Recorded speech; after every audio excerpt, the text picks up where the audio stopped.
Hey friends, welcome.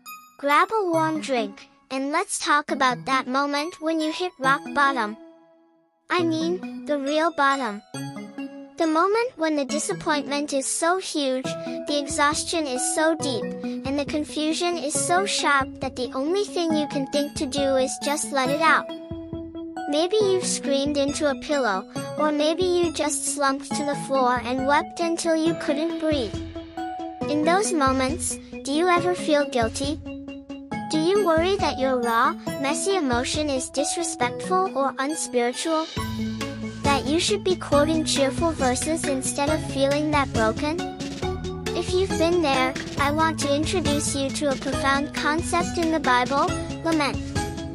We often think of prayer as polished and perfect, but the Book of Lamentations shows us that God actually honors and invites our raw, unedited pain.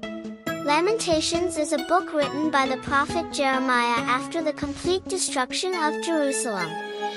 Imagine losing everything you knew, your home, your hope, your place of worship.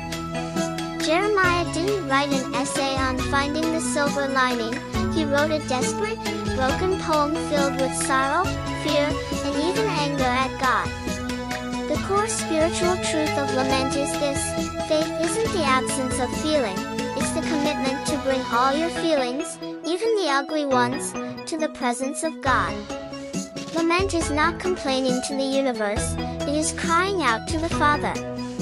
It's the powerful, defiant act of telling God exactly how broken you are, because you believe He is the only one strong enough to handle it. It proves you haven't given up on Him.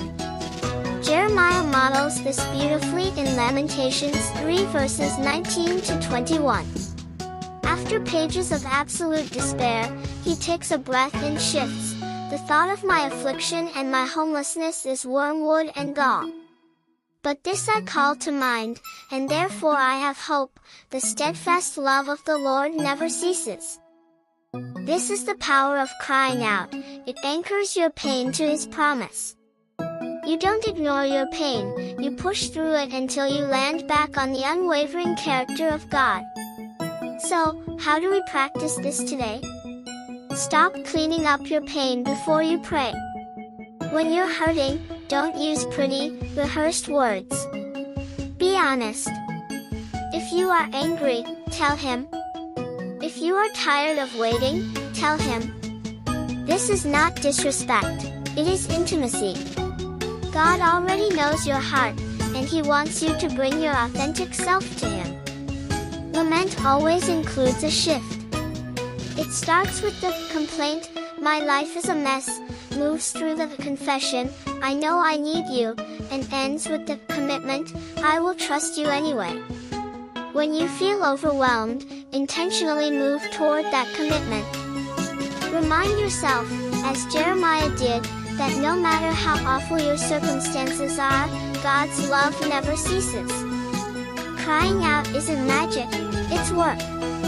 It's the spiritual work of letting God carry the weight you weren't meant to bear. When you pour out your raw emotion, you leave your burden in His care. Remember, friends, your brokenness doesn't shock God.